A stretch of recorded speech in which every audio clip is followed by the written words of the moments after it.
Précédemment, dans Johnson & Johnson. Un sacre bleu. Ça ne se passera pas comme ça. Diantre. Rododendron. Perdu, Johnson, vous avez un gage. Ne jouez pas au héros. Fichtre. Eh bien, ça me paraît être une explication plausible. Comment ça va, mon vieux? Je suis l'agent Johnson et voici l'agent spécial Johnson. Aucune parenté. C'est moi qui suis responsable des opérations. Vous ne l'êtes plus.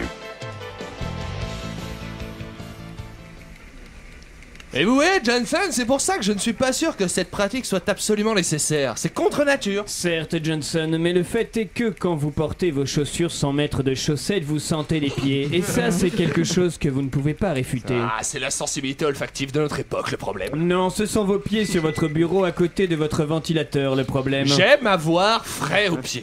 Dites-moi, vous n'avez pas faim? Bien sûr que si, comme toujours après une discussion sur vos pieds. Que diriez-vous d'un chinois? Probablement qu'il a les yeux bridés. Je vous parle d'un restaurant chinois, Johnson. Ouais, mais ça ne me dit pas grand-chose. J'aimerais moins de légumes vapeur, Libanais, moins de boulgour, mexicain, moins de piment, québécois, moins de caribou, haïtien, moins d'obèses avec un ukulélé. votre grand-mère, Elle est morte. 9 x 5, 45. italien. Banco.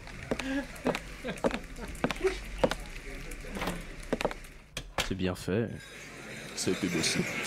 Eh bien, pour une fois, je dois bien reconnaître que vous avez eu du nez, Johnson. Les carbonara de ce bon Luigi sont incroyables. On en a pour son argent. Et que dire de son assiette d'agneau au blé? Johnson, vous savez que si c'était pour manger ça, nous aurions pu aller dans un simple kebab. Mais je n'aime pas boire dans une canette. Ça nous aurait quand même évité de faire un scandale pour que le cuistot parte acheter du blé et de la viande d'agneau, mais soit. Ah, votre ami a bien fait. La bouffe ici est absolument infecte, indigne d'un chef italien. Votre plat n'était pas bon, mon cher monsieur, qu'avez-vous pris? Desto capizzo. Et cet idiot n'est pas capable de cuisiner la morue comme il faut. Enfin, de toute façon, nous allons bientôt mettre le fin à tout ça. Sur ce, messieurs, bonne fin de journée. Bien étrange cet homme, Johnson. Luigi, dites-moi, quel est le souci de cet individu? Ma il a les coquillettes qui n'est pas al dente, voilà tout. Limpide. Mais que voulait-il dire par « nous allons bientôt mettre fin à tout cela » D'autant qu'il n'est déjà pas parvenu à mettre fin à son propre plat. Des mots en l'air, probablement. Mais ce n'est qu'un napolitain, ces gens ils sont agris, mais les Italiens du Nord, les vrais Italiens, on ne les aime pas beaucoup. Eh bien, ça a l'air réciproque. Mais dites-moi, Luigi, jusqu'où pourrait dégénérer votre mésentente avec cet individu? Oh, ne vous en faites pas, John Johnson. On est habitué par chez nous, il n'a qu'aidé la gueule. Johnson, regardez le parking. Il a une moto.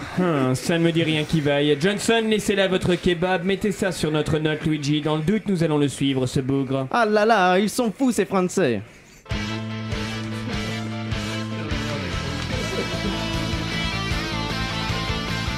Voilà, c'était l'épisode, premier épisode de la saison 2 de Johnson & Johnson.